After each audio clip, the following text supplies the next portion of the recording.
Last video में हम लोगों ने त्रुटि क्या होती है उसके बारे में पढ़ा था। आज हम लोग त्रुटियों का समायोजन पढ़ेंगे। क्या पढ़ेंगे?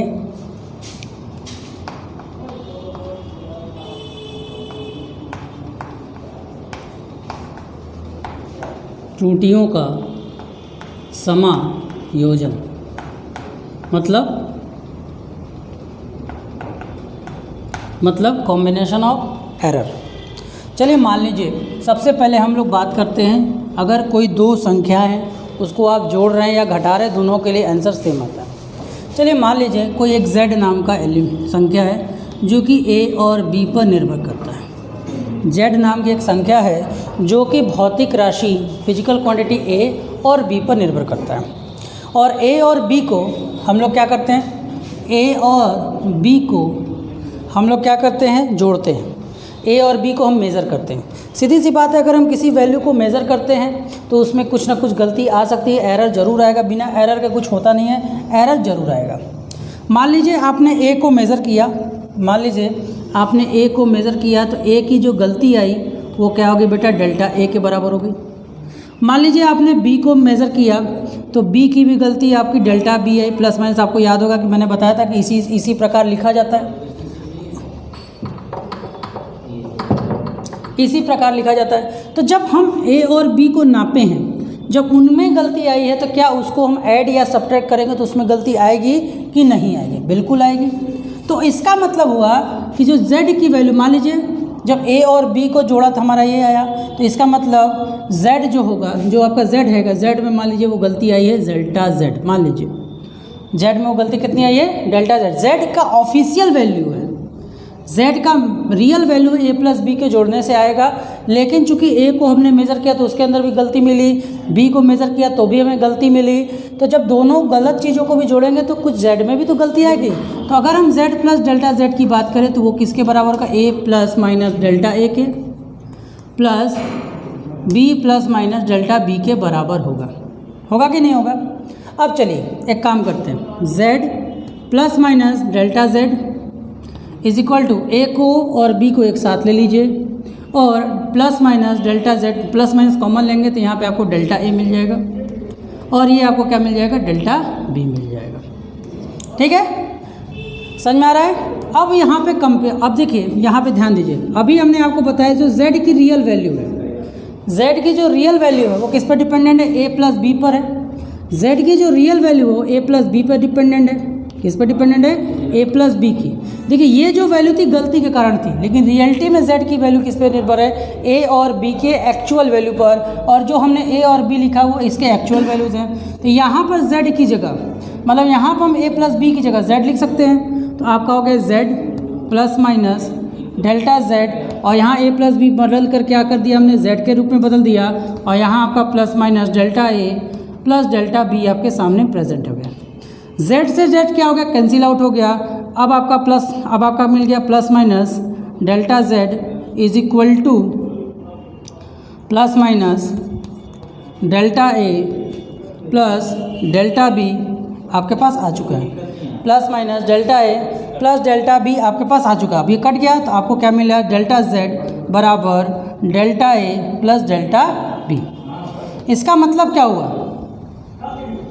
इसका मतलब क्या हो गया कि जब भी किसी कॉम्बिनेशन को हम मैथमेटिकली बोल रहा हूँ का प्रैक्टिकल के द्वारा निकालेंगे, तो प्रैक्टिकल के कारण एक का जो गलती होगा या बी का जो गलती होगा उसके कारण जो z की वैल्यू आएगी उन दोनों z की जो गलती आएगी उन दोनों के ऐड के बराबर होगी। अब इसको समझने का प्रयास कीजिए, ये फार्मूला नोट कर लीजिए। चलिए कुछ क्वेश्चंस इस पर समझते हैं हम लोग। जैसे मान लीजिए आपने एक रेजिस्टेंस लिया, उसका आपने न्यूमेरिकल निकाला, आपका आंसर आया 40 प्लस माइनस 2 ओम। कितना आया? 40 प्लस माइनस 2 ओम। एक का आपने निकाला तो आपका R2 का वैल्यू आया 60 प्लस माइनस 3 ओम। कितना आया? 60 प्लस माइनस 3 ओम। अब मैं कहूँ कि इन दोनों रजिस्टेंस को यदि श्रेणी क्रम में जोड़ दिया जाए, कौन से क्रम में जोड़ दिया जाए? श्रेणी क्रम में। ध्यान समझिएगा, कौन से क्रम में जोड़ दिया जाए? यदि श्रेणी क्रम में जोड़ दिया जाए तो जो r होगा, r की वैल्यू क्या होगी और डेल्टा r की वैल्यू क्या होगी, ये आपको निकालना है। ठीक। अब देखिए ध्यान से, आर की अगर हम बात करें तो आर में क्या होगा बेटा, रियल वैल्यू खाली जुड़ेंगे और कोई तो जुड़ेगा नहीं। तो आर की वैल्यू आपका देखिए R1 प्लस R2 के बराबर होता है। तो आर की जो वैल्यू अगर आप लोग को निकालना है तो सिंपली आपका ये 40 प्लस 60 जुड़ गया, जिससे आपका आंसर कितना आ गया बेटा 100। अभी जस्ट आपने पूछा है कि जो डेल्टा आर होगा, जो आपका डेल्टा आर होगा, डेल्टा आर मतलब गलती, और इसकी गलती कितनी है बेटा, इसकी गलती 2 है और इसकी गलती कितनी है बेटा 3। तो कितनी वैल्यू आएगी, डेल्टा आर की वैल्यू होगी 5। मतलब अगर हम आर को किस तरह लिखेंगे तो आर की वैल्यू होगी प्लस माइनस डेल्टा आर हम लिखते हैं, तो आर की वैल्यू होगी कितनी 100 और प्लस माइनस 5, ये ओम आया। मतलब कि जब आप श्रेणी क्रम में इसको जोड़ेंगे तो आपका ये आएगा। ठीक, चलिए मान लीजिए आपसे क्वेश्चन कहता है कि छोड़िए आप हमें R1 माइनस R2 की वैल्यू बताइए, आप हमें R1 माइनस R2 की वैल्यू बताइए। चलिए, तो R1 की वैल्यू आपके पास कितना है, देखिए रियल के साथ सब्ट्रैक्ट हो सकता है, ठीक है। ये आपका R2 माइनस R1 मान लीजिए निकालना है, तो रियल का वैल्यू क्या हो गया 60 माइनस 40। लेकिन ये जो प्लस माइनस है आपका, ये जो प्लस माइनस है, चाहे वो एडिशन का हो चाहे वो सब्ट्रैक्शन का हो, गलती हमेशा जुड़ेगी, गलती हमेशा क्या होगी, जुड़ेगी। और यहाँ पे क्या हो जाएगा 2 प्लस 3 ही आ गया। जैसे आपके दिमाग में आया होगा कि जैसे हमने यहाँ पर अलग अलग जोड़कर इसको अलग अलग जोड़ा था तो आप अलग अलग इसको घटाओगे, ऐसा नहीं है। गलती अगर हो रही है तो गलती हमेशा जुड़ेगी, तो आपका आंसर हो जाएगा 20 प्लस माइनस 5। क्या हो जाएगा 20 प्लस माइनस 5। आई थिंक आपको समझ में आया होगा कि किस प्रकार से जो है त्रुटियों का समझ, अगर धनात्मक हो या ऋणात्मक कोई फॉर्मूला पड़ता है तो उसको हम इस तरह से उसका योग निकाल सकते हैं।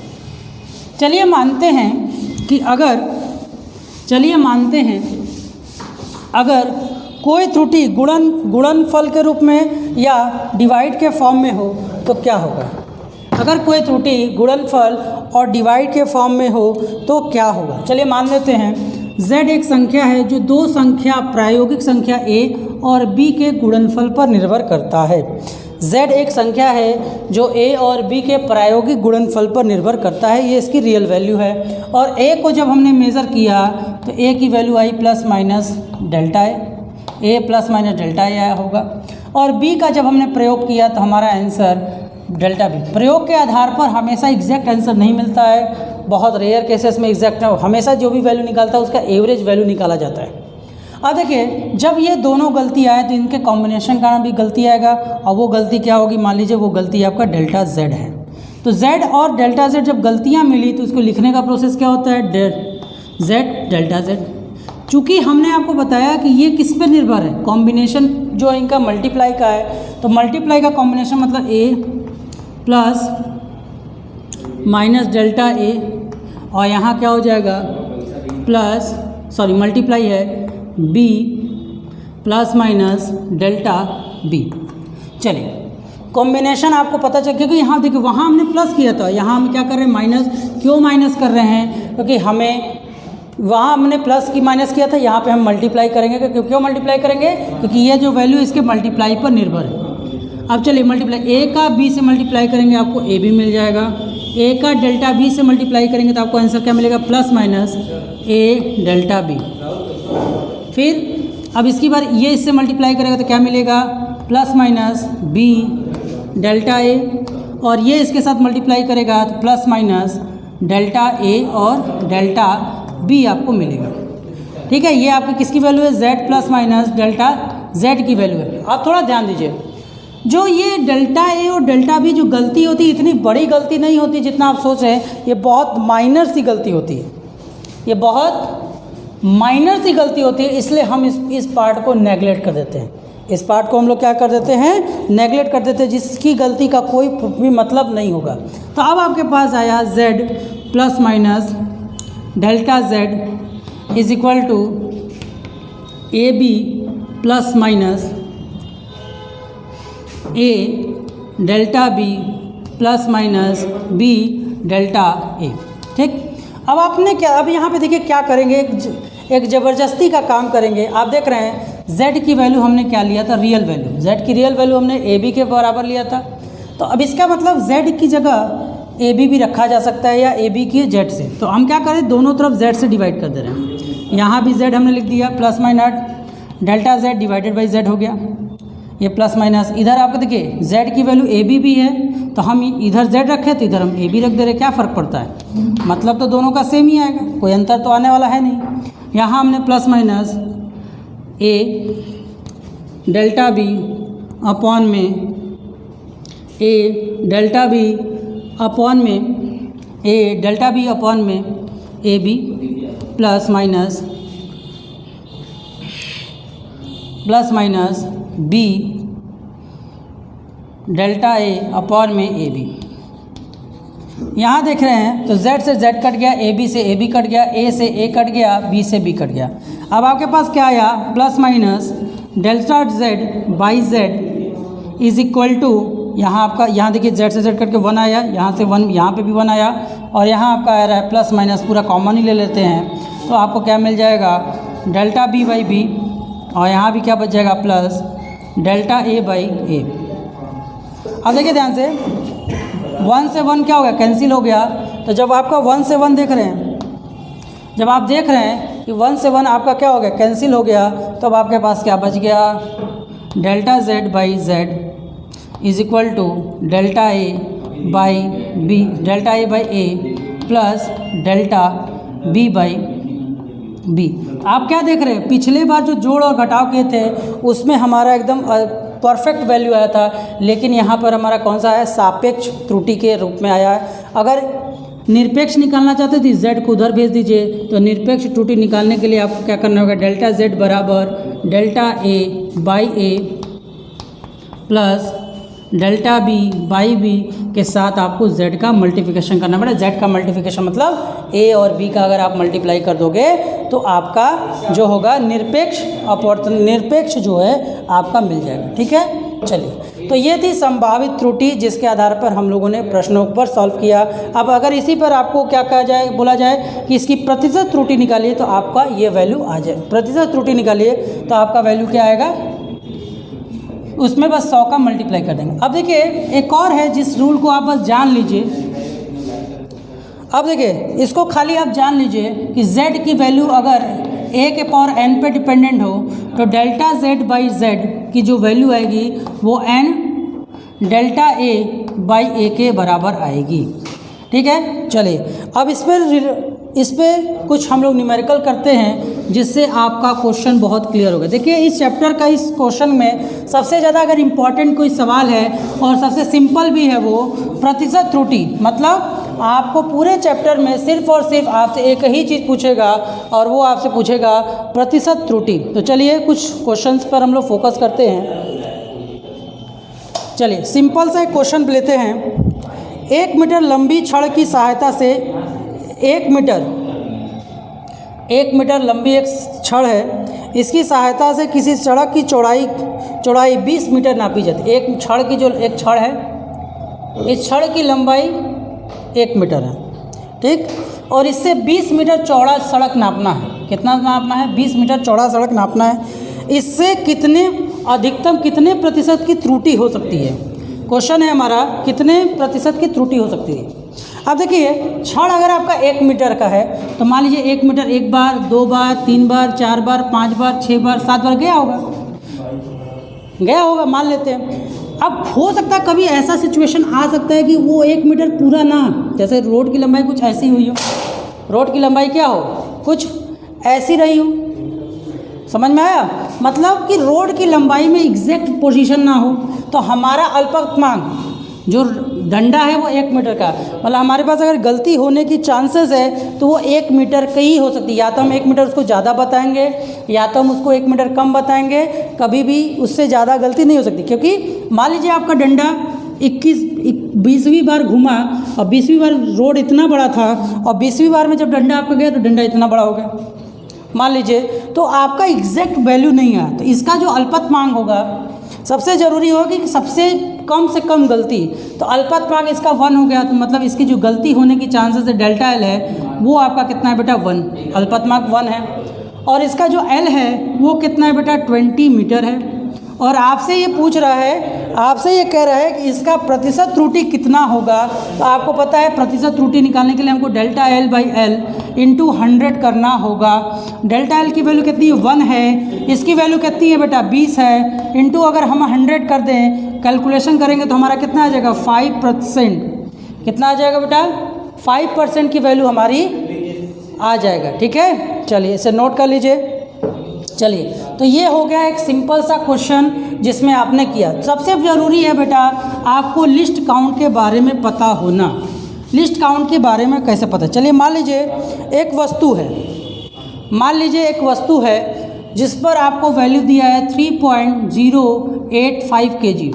इसका प्रतिशत त्रुटि निकालना है कि इसमें प्रतिशत त्रुटि कितना हो सकता है। अल्पतमांक नहीं दिया है, तो अल्पतमांक अगर नहीं दिया होता तो उसके लिए हमने आपको क्या बताया कि जो पॉइंट में डेसिमल है, मतलब इसका जो अल्पतमांक आएगा, जो डेल्टा ए आएगा वो कितना आएगा। मान लीजिए आपका मास है तो डेल्टा एम आपका कितना आएगा 0.001। ठीक, अब आपके पास डेल्टा एम आ चुका है और आपके पास एम आया है। अगर नहीं दिया तब ये कंडीशन लगाएंगे, अगर दिया है तो आपको वो दिया रहेगा तो अच्छी बात है, नहीं दिया है तब आप अल्पतमांक इस हिसाब से निकालते हैं। तो आप इसको 100 से मल्टीप्लाई कर देंगे। डेल्टा एम का मान आपके पास 0.001 अपॉन में एम का मान 2.085 इंटू 100। अब इसको आप सॉल्व कर लेंगे और आपका जो त्रुटि होगा वो प्रतिशत त्रुटि आपको प्राप्त हो जाएगी। समझ में आया।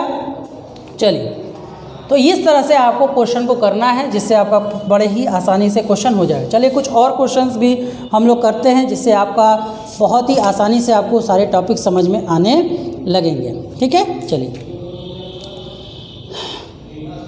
अब मान लीजिए कोई प्रयोग हमने किया और प्रयोग में a का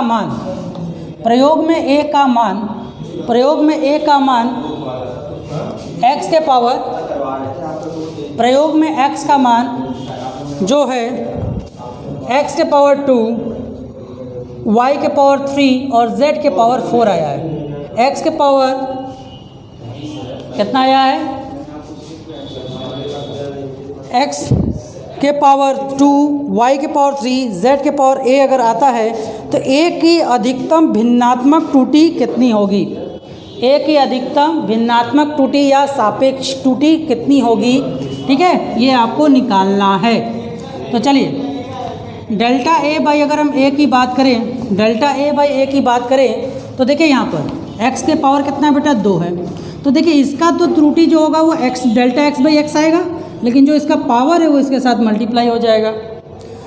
फिर y जो है, y का पावर कितना है 3 है और ये इसका क्या होगा डेल्टा y बाई y हो जाएगा, क्योंकि हमने आपको बताया था कि x के पावर अगर n है तो आप अगर इसका करेंगे तो उसी तरह निकालेंगे, n आपका मल्टीप्लाई हो जाता है।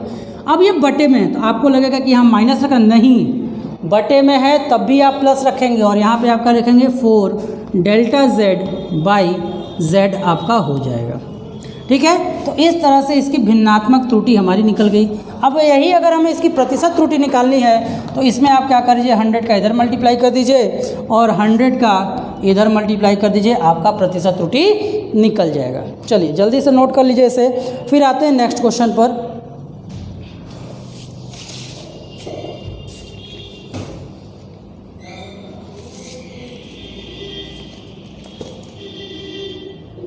चलिए लिखा है, एक क्वेश्चन है, एक प्रयोग में, इरेज कर रहे हैं इसको, एक प्रयोग में, क्वेश्चन को ध्यान से सुनेगा, बोल रहा है एक प्रयोग में, किसमें बेटा, एक प्रयोग में a का मान आपके पास है 2.154, b की वैल्यू है 2.0 और c की वैल्यू है 0.368। ठीक है, और इसका जो सूत्र दिया है वो सूत्र ऐसा कोई दिया, z के पावर a के पावर 3, b और c के पावर -2। c के पावर -2 दिया, इससे कोई घबराने वाली बात नहीं। z की जो वैल्यू होगी वो क्या होगी 1 का क्यूब, b और c के पावर जो होगा वो अपान में c चला जाएगा, उसके पावर 2 जाएगा, घबराने वाली बात नहीं। सबसे पहले देखिए हमें क्या क्या चाहिए, तो हमें डेल्टा ए चाहिए। तो डेल्टा ए निकलेगा कैसे, इसका 3 पॉइंट है ना, तो इसको आप लिखेंगे डेल्टा ए 0 0 1 नहीं दिया इसलिए इसमें पॉइंट में कितना एक ही है ना, तो इसका जो डेल्टा बी आएगा वो आएगा 0.1 और जो डेल्टा सी आएगा वो कितना आएगा, इसके कारण 3 पॉइंट है ना, तो आएगा 0.368। क्लियर है बेटा। अब यहाँ पे जो डेल्टा जेड इसका प्रतिशत त्रुटि डेल्टा जेड बाई जेड को अगर हम 100 से मल्टीप्लाई कर देंगे तो हमारा त्रुटि निकल जाएगा। और आपको पता है डेल्टा जेड बाई क्या होगा, इंडिविजुअल सबका निकालेंगे, पावर में 3 है तो 3 इंटू डेल्टा ए बाई ए हो जाएगा, प्लस बी है तो कोई पावर नहीं है तो डेल्टा बी बाई बी हो जाएगा, प्लस और यहाँ क्या सी है ये कितना हो जाएगा, डेल्टा पावर 2 है तो 2 डेल्टा सी बाई सी हो जाएगा और होल के मल्टीप्लाई किससे हो जाएगा बेटा 100 से। सबकी वैल्यू अपने पास है, सबकी वैल्यू अपने पास कितना है 3, डेल्टा ए की वैल्यू कितनी है 0.001 डिवाइडेड बाई 2.154 प्लस बी की वैल्यू कितना है बेटा 0.1 और बी की वैल्यू कितना है बेटा 2 प्लस इसकी वैल्यू कितनी बेटा, इसका डेल्टा सी 0.001 अपॉन में 0.368 है और आपका मल्टीप्लाई बाई 100। अब आपको करना क्या है, इसका कैलकुलेशन करना होगा, कैलकुलेशन आपको खुद से करना होगा, मैं डायरेक्ट आंसर बता देता हूँ। तो इसका आंसर आएगा 5.682%। तो देखिए आपके जो चैप्टर में, इस चैप्टर में बीमा था और मात्रक था। अब देखिए इस चैप्टर में आपको क्या नहीं बताया गया अभी। अब देखिए जैसे लंबाई नापने के बहुत सारे रेंज है, ठीक है, वो सब चीज़ें आपको खुद से कर लेनी होगी क्योंकि बहुत सिंपल है, उसको याद ही करना पड़ेगा। तो जो मेन इस चैप्टर का पार्ट था वो हमने बता दिया। अब अगला जो टॉपिक हम लोग आपके लिए स्टार्ट करेंगे वो नाम होगा वेक्टर। वेक्टर हम लोग स्टार्ट करेंगे, वेक्टर स्टार्ट करेंगे। इसको हिंदी में हम लोग सदिश का नाम बोलते हैं। क्यों हम इसको स्टार्ट करेंगे, क्योंकि देखिए क्योंकि आगे जो भी फिजिक्स में ज़रूरी चीज़ें हैं हमको करनी होगी, जैसा कि हम बहुत सारी चीज़ें जो पढ़नी होगी उसमें सदिश का बहुत रोल काम आएगा।